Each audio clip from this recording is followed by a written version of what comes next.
Hello, அஸ்ஸலாமு அலைக்கும். இன்றைக்கி நாம் ஒரு நான்வெஜ் ரெசிபி தான் பார்க்க போகிறோம். அதுக்கு முன்னாடி நான் ஒரு சின்ன விஷயம் சொல்லிக்கிறேன். துரோகிகள் சந்தர்ப்ப சூழ்நிலைக்கு ஏற்ப இப்படியும் பேசுவார்கள், அப்படியும் பேசுவார்கள். அதை வழி என்று எண்ணினால் வீழ்ந்து விடுவோம், அனுபவம் என்று எண்ணினால் ஜெயித்து விடுவோம். இப்போது நம்ம நெத்திலி மீன் ஃப்ரை தான் பார்க்க போகிறோம். அதை எப்படி செய்யுதுன்னு சொல்லிட்டு இப்போ பார்க்கலாம். நான் நெத்திலி மீன் 1/2 கிலோ எடுத்திருக்கேன். அதை இங்கே பாருங்கள், இந்த மாதிரி முள்ளையெல்லாம் எடுத்துட்டேன். நடுவில் இப்படி பிரித்து முள்ளையெல்லாம் க்ளீனாக இப்படி எடுத்துட்டேன். பின்னாடியும் இங்கே ஒரு செதில் மாதிரி இருக்கும், அதையும் எடுத்துடணும். ஓகேங்களா? இந்த மாதிரி செஞ்சிட்டிங்கன்னா ஒரு முள் கூட இருக்காது. எல்லாத்தையும் இப்படி தான் நான் செஞ்சுருக்கேன். பாருங்கள், சாப்பிட்றதுக்கும் கொஞ்சம் ரொம்ப நல்லாயிருக்கும். 1/2 கிலோ நான் எடுத்திருக்கேன். 1/2 கிலோவுக்கு நான் உங்களுக்கு அளவு சொல்கிறேன். மஞ்சத்தூள் 1/4 டீஸ்பூன். நம்ம முதலையே மஞ்சத்தூள் போட்டு கழுவிருக்கோம், அதனால் கம்மியாக போட்டுக்கோங்க. 1 டேபிள் ஸ்பூன் மிளகாத்தூள், உப்பு 1 டீஸ்பூன், கொத்தமல்லி தூள் ஒரு 1/2 டீஸ்பூன், ஜீரகத்தூள் ஒரு 1/2 டீஸ்பூன், கரம் மசாலா 1/4 டீஸ்பூன், மிளகுத்தூள் ஒரு 1/2 டீஸ்பூன், இது கார்ன்ஃப்ளவர் 1 டீஸ்பூன், அரிசி மாவு 1 டீஸ்பூன், இது இஞ்சி பூண்டும் 1 டீஸ்பூன் போட்டுக்கலாம். நான் இது ஒரு எலுமிச்சம்பழம் எடுத்து வச்சுருக்கேன், அதை இதில் புழிஞ்சிக்கலாம்.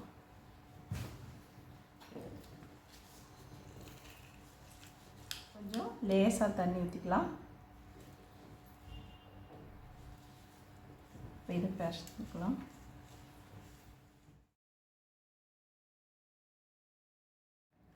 இப்போ நம்ம இதை பரட்டிக்கலாம். நான் இப்படி எடுத்திருக்கேன் பாருங்கள். இதில் முள்ளெல்லாம் க்ளீனாக எடுத்துட்டேன். பின்னாடியும் இங்கே ஒரு செதில் மாதிரி இருக்கும், அதையும் எடுத்துட்டேன். ஓகேங்களா? இந்த மாதிரி எல்லா மீனையும் எடுத்துக்கோங்க.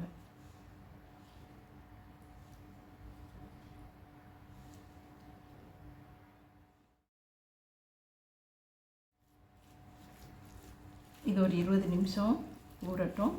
அப்புறம் நான் உங்களுக்கு வறுத்து காட்டுறேன். ஓகேங்களா?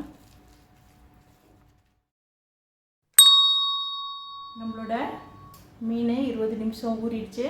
இப்போ நம்ம சூடாயிடுச்சு எண்ணெய். இப்போ போட்டுக்கலாம்.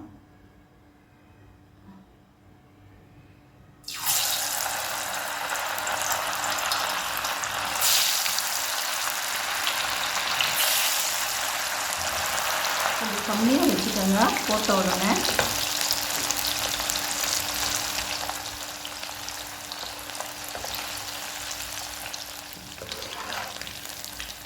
நம்மளோட சூப்பரான நெத்திலி மீன் ஃப்ரை ரெடி ஆகிடுச்சு. மொறுமொறுந்து ரொம்ப நல்லாயிருக்கும்.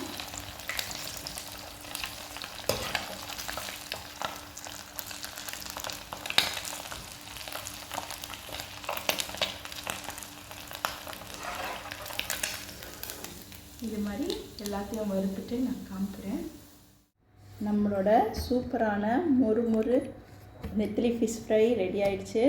இது ரொம்ப ரொம்ப டேஸ்டியாக இருக்கும். இது நம்ம முள்ளையும் எடுத்துட்டோம். சின்ன பிள்ளைங்க கூட நல்லா எடுத்து சாப்பிட்லாம். இது ரசம், பருப்பு சாதம், அப்புறமா இந்த மீன் குழம்பு எதுக்கு வேணாலும் தொட்டுக்கலாம். ரொம்ப ரொம்ப நல்லாயிருக்கும். நீங்கள் ஒரு தடவை ட்ரை பண்ணி பாருங்கள். நான் அடுத்த வீடியோவில் உங்களை சந்திக்கிறேன். என்னோடய வீடியோ உங்களுக்கு பிடிச்சிருந்துச்சுன்னா லைக் பண்ணுங்கள், ஷேர் பண்ணுங்கள், சப்ஸ்கிரைப் பண்ணுங்கள். ஓகேங்களா?